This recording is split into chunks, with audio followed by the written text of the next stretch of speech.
Hello guys, welcome to study point. आज हम new chapter शुरू करने जा रहे हैं BR001 का। जैसे कि हमने लास्ट टाइम यूनिट 4 कंप्लीट किया था BR001 का, तो इस बार हम करने जा रहे हैं यूनिट 5 BR001 का ही है। BR001 के बाद हम बनाएंगे BR002 की जो बुक है उस चैप्टर का। तो पहले चैप्टर की हम दिखा देंगे कि चैप्टर ओवरव्यू किस चीज़ के लिए है, फिर उसके बाद हम चैप्टर की डिटेल जाएंगे। तो ये चैप्टर का नाम है बेसिकली यूनिट 5 BR001 का store design and visual merchandising.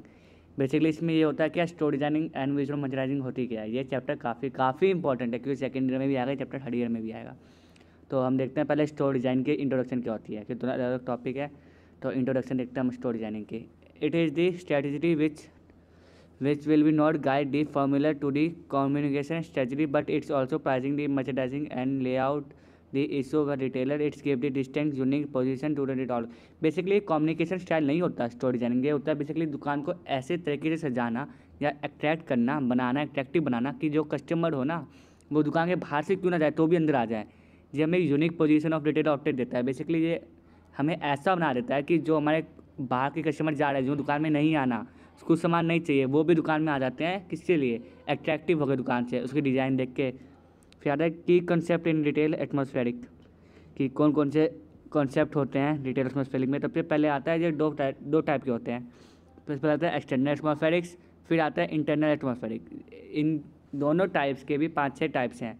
मतलब एक्सटर्नल एटमॉस्फेरिक में 5-6 टाइप है और इंटरनल एटमॉस्फेरिक में यहाँ 2 टाइप हैं। तो हम एक एक करके पहले एक्सटर्नल एटमॉस्फेरिक के 5 टाइप पढ़ेंगे, फिर इंटरनल एटमॉस्फेरिक के एक ही, मतलब दोनों टाइप है जो उन दोनों टाइप को पढ़ेंगे। तो सबसे पहले आता है एक्सटर्नल एटमॉस्फेरिक। तो देखते हैं कि एक्सटर्नल एटमॉस्फेरिक्स में होते क्या हैं। बेसिकली ये वो होते हैं जो हमारे रिटेल आउटलेट को एक्सटर्नल मतलब बाहर से इफेक्ट करते हैं। तो सबसे पहले आता है क्या? सबसे पहले आता है रिटेल स्टोर एंट्रेंस, की जो हमारा जो रिटेल शॉप है, जो आउटलेट है, उसका एंट्रेंस कैसा है, कैसा डेकोरेट है, कैसे बनाया गया है, कैसे मटके लगाए हैं, कैसे शीशे लगा रखे हैं हमने, कि जो कस्टमर अंदर आए तो उनको एंट्रेंस में इतना अच्छा लगे एंट्रेंस कि उसको जाने का बाहर बंद ना करे। फिर डिस्प्ले विंडो, कि हमने डिस्प्ले विंडो जो अपनी दुकान में लगाई है उसको हमने क्या प्रॉपर यूज़ किया है या नहीं किया गया है अपने कहाँ पे, अपने रिटेल स्टोर के बाहर या रिटेल स्टोर के अंदर ही मान लीजिए। फिर आता है मार्किंग साइन बोर्ड, जो हमारे साइन बोर्ड होते हैं रिटेल आउटलेट के। बेसिकली सभी रिटेल आउटलेट के साइन बोर्ड होते हैं। और सबसे मेन फैक्ट आता है पार्किंग फैसिलिटी। कई लोगों को देखने में मेन लगता नहीं होगा, लेकिन जिस दुकान में पार्किंग फैसिलिटी नहीं होती ना, उस दुकान में कस्टमर जाना ज़्यादा पसंद नहीं करते, क्योंकि इनको टेंशन होते नहीं कार कहाँ पार्क करेंगे।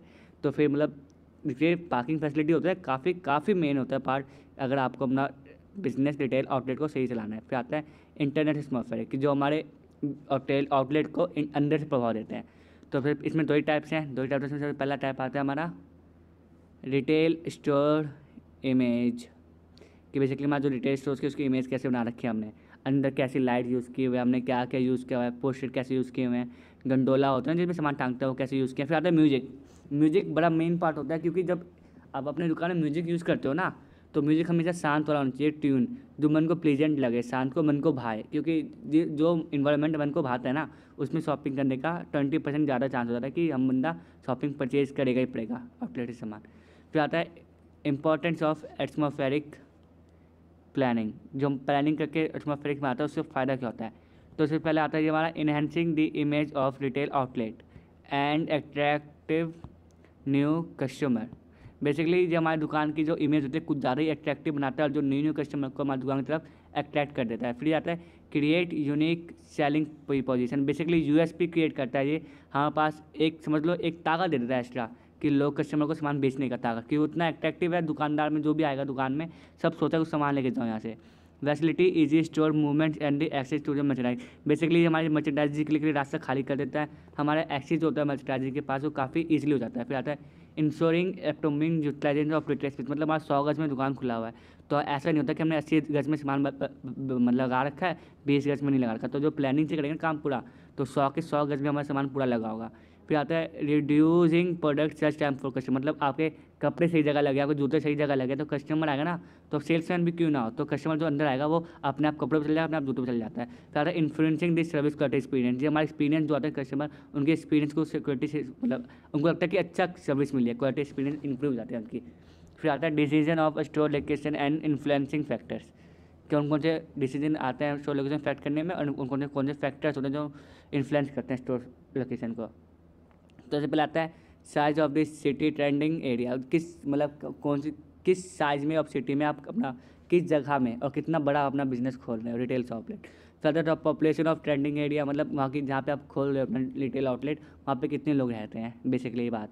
फिर आता था परचेजिंग पावर ऑफ द मतलब ट्रेंडिंग एरिया, मतलब कस्टमर, हाँ purchasing power of the customer, basically customer होते हैं उनके पास कितने पैसे हैं, ज़्यादा अमीर कस्टमर है ज़्यादा गरीब कस्टमर है, जैसे कस्टमर होंगे वैसे अकॉर्डिंग अपना सामान बेचोगे।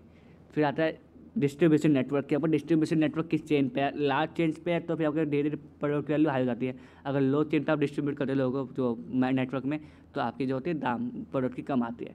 फिर आता है cost of land rent and other detail development cost, मतलब आपकी जो आपने लैंड ले रखी है उसका कॉस्ट कितना है, जो आपने दुकान ले रखी है उसका कॉस्ट कितना है, और क्योंकि ये हर जगह पे अलग अलग होता है तो जहाँ पे सबसे कम लगता है तो वहाँ जाता है बेसिकली हम। फिर evaluation factor of store location, basically कौन कौन से यही वो जो फैक्टर है वो जो फैक्टर जो मैं मतलब बैंकिंग फैसिलिटी होती है, ट्रांसपोर्ट फैसिलिटी, जो जो फैक्टर हमारे लोकेशन आउटलेट को इफेक्ट करेंगे उन सबको इन्वलेट करना कि ये सब कुछ देखना, फिर अपना रिटेल आउटलेट सेटअप करना वहाँ पे। फिर आता है टाइप्स ऑफ रिटेल लोकेशन, तो सबसे पहला पार्ट है इसमें देखते हैं, पहला आएगा इसमें आइसोलेटेड स्टोर। बेसिकली इसके अंदर होता है ना कि आप कस्टमर देखते हो पे कितना कस्टमर है, फिर सामान लेके जाते हो। जैसे हमने देखा कि कोई लेडी लेके जाता है तम्बाकू बेचता है, सिगरेट बेचता है, तो देखता है वहाँ पे किस चीज़ के कितने लोग तम्बाकू सीढ़ी पीते हैं, उसके बाद वो वहाँ जाके धीरे धीरे अपना ग्रो करता है। फिर अनप्लान मार्केट जहाँ पे कोई मतलब प्लान होता है, कोई भी चला जाता दुकान खोल लेता है, जैसे डेली मार्केट रखते हैं वो। फिर आता है प्लान मार्केट, जो प्लान मार्केट वो मार्केट होता है जो बेसिकली सारे प्लान होते हैं बेसिकली कि यहाँ पे ये दुकान खुलेगी, यहाँ पे दुकान खुलेगी, यहाँ पे इतना कस्टमर आएगा, यहाँ पे इतना कस्टमर आएगा। जैसे कि आपकी जो मॉल्स हैं प्लान मार्केट का एग्जाम्पल है, क्योंकि प्लान मार्केट से मॉल आते हैं सारे। फिर आता है retail store and its positioning, तो फिर आता है referring to the market fundamental we can define the position as the image which the customer carry specific to brand, its give the distinct unique position और basically ये होता है कि जो हमारे टैगलाइन वो जो हमारे बिजनेस को एक यूनिक मतलब यूनिक पहचान देती है। तो एग्जाम्पल होता है कि शॉपर स्टॉप, इसका भी होता है इस तरह से टैगलाइन है कि मतलब इसकी टैगलाइन बेसिकली वही है कि शॉपिंग से रिलेटेड है, और बिग बाजार की टैगलाइन तो है कि इससे सस्ता कुछ नहीं। मतलब ये हमारी टैगलाइन होती है जो हमें अलग पहचान देती है बिजनेस को डेवलप और ग्रो करने में। और फिर ये हमारी टैगलाइन लोगों में स्प्रेड होती है, तो हमारी जो हमारे रिटेल होता है रिटेल आउटलेट, इसको प्रमोटिंग में बहुत ज़्यादा हेल्प आता है। फिर आता है स्टोर स्पेस मैनेजमेंट, ये जो स्टोर स्पेस होती है उसकी मैनेजमेंट कैसे करते हैं, बेसिकली किस बेस पे भी करते हैं। तो जो पहले आता है इसमें लोकेशन ऑफ वेरियस डिपार्टमेंट्स की, हमारे जो हमें लोकेशन है हमारे डिपार्टमेंट्स में, जैसे एक जूतों का डिपार्टमेंट है, कपड़ों का डिपार्टमेंट है, तो सबकी लोकेशन फिक्स करना। फिर आता है agreement between the departmental with in the shop floor, basically shop floor के साथ एग्रीमेंट डिसाइन करना, क्योंकि जो हमारे अलग अलग प्रोडक्ट्स हैं, अलग अलग हमारे जो हैं क्या कहते हैं डिपार्टमेंट्स हैं, जूतों का अलग डिपार्टमेंट है, कपड़ा अलग डिपार्टमेंट है, तो सबका एग्रीमेंट सेट करना चाहता है। Selection of layout with the customer behaviour in mind, फिर हम करते हैं लेआउट सेट करते हैं कौन सा लेआउट कहाँ पे कैसे सेट होगा बेसिकली वो।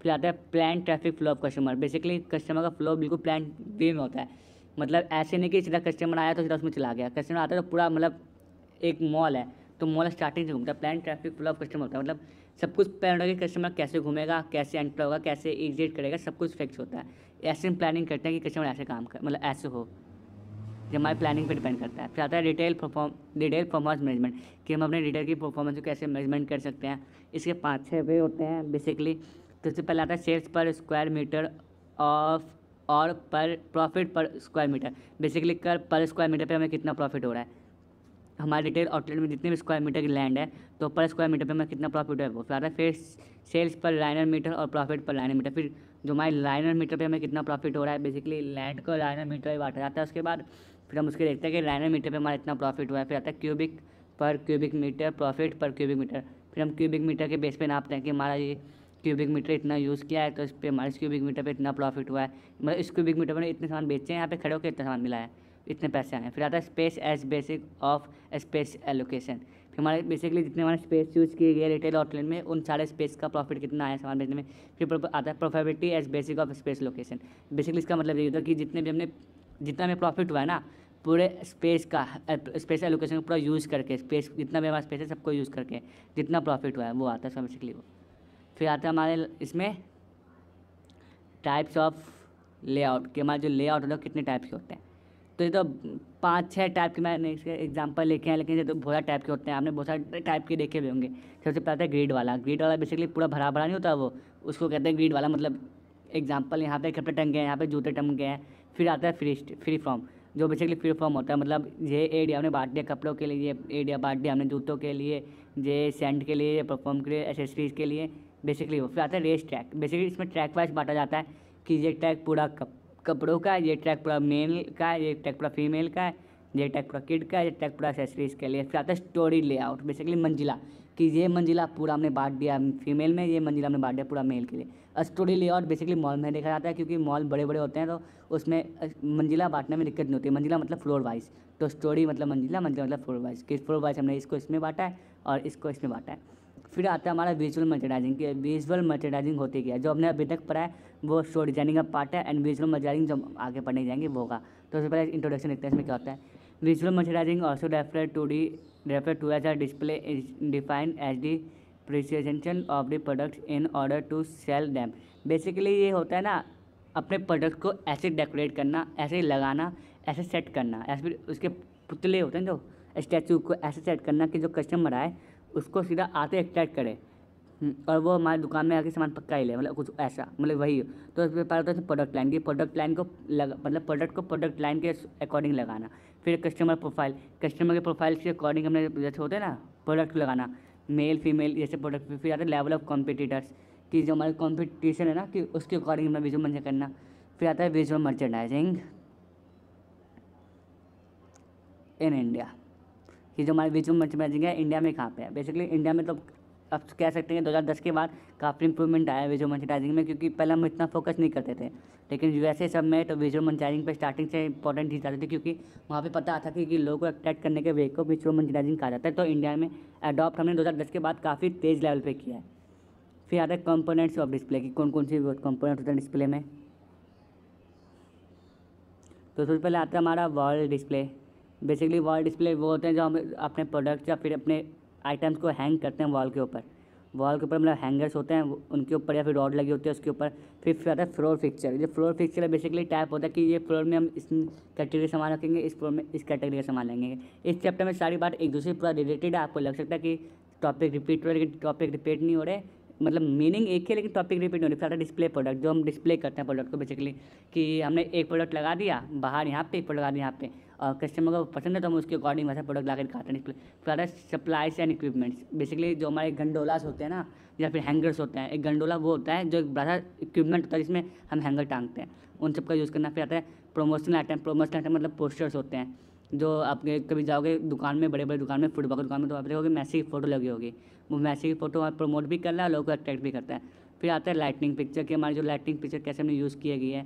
ज़्यादा ब्राइट लाइट यूज़ करेंगे तो फिर कस्टमर की आंखों में चुभती है, ज़्यादा डिम लाइट यूज़ करें तो कस्टमर को दिखता नहीं है। बेसिकली फिर ये आते हैं। फिर हमारे उसके बाद हमारे लाइटिंग पिक्चर पे बेसिकली फिर आता है सिंगेज। सिंगेज मतलब हमारे जो होते हैं मॉड्यूल, मतलब वो सब ने कैसे यूज़ किए हैं, बैच को मॉड्यूल बैच को, ये सब मॉड्यूल होते हैं हमारी दुकान में, मॉड्यूल रखे होते हैं, उन सबको प्रॉपर यूए से यूज़ करना हमारे आते हैं। फिर आता है atmospheric in the context of internet retailing. Basically हमने इंटरनेट कैसे यूज़ किया है कि अपने रिटेल बिजनेस को बढ़ाने में या फिर टाइम के अकॉर्डिंग चेंज होने में, कि हमने इंटरनेट कैसे यूज़ किया। तो the development of the web as a retailing medium lead us to the understand the implication of the web स्मॉलिक in the context of retailing sector like the website organization contribution the positive.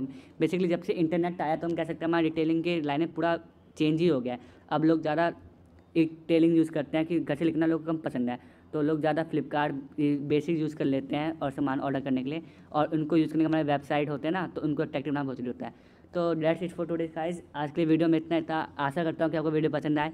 अगर आपको video पसंद आए तो please इसको like करना, comment करना, share करना और सब्सक्राइब जरूर करना। प्लीज़ सब्सक्राइब जरूर करना, और आपको कोई भी क्वेश्चन हो चैप्टर लिखाने में जरूर पूछना कमेंट सेक्शन में। तब तक के लिए थैंक यू।